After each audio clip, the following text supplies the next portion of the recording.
All right, liability insurance, here goes.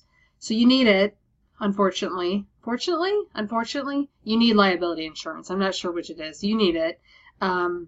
You might also need general insurance. If you are renting, if you're subleasing, you might need slip and fall coverage. So that being said, there's a lot of different ways to go about this. We've provided you down below a worksheet that gives you all of the insurance providers that we're aware of, and it actually allows you to get quotes from all of them. I would actually recommend, you can absolutely do it that way. Absolutely do it yourself. I would recommend calling your local chamber of commerce. See who does this type of insurance.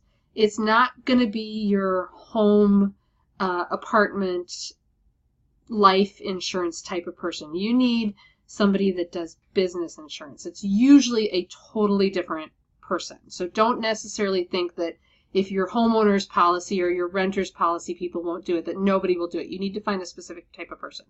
So if you really want to get out there in the community and start networking, you could absolutely do it this way. You could call somebody and say, hey, here's the deal. Can you get me some quotes?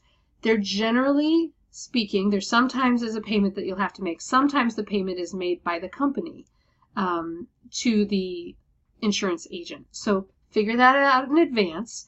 For my private practice, what I did was I found it myself.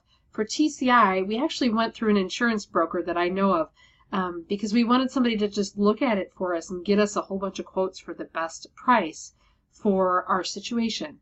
So I would actually recommend going to an insurance agent, but you are also welcome to do it yourself. So some things that you need to think about. One is where you're going to be practicing, because a policy that covers you potentially in your home is probably very different than a policy that covers you if you're going into a client's home, then you're going to work in an office, then you're going to see clients virtually.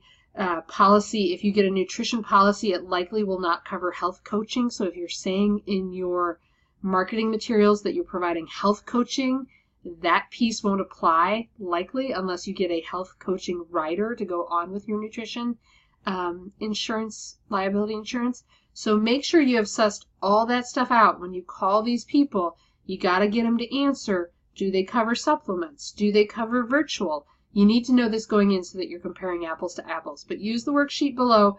There's a couple extra spaces on there if there's some other company that you're unaware of. But do me a favor, if you're actually aware of another company, let us know, because I'd like to add them to the list. All right, good luck, folks.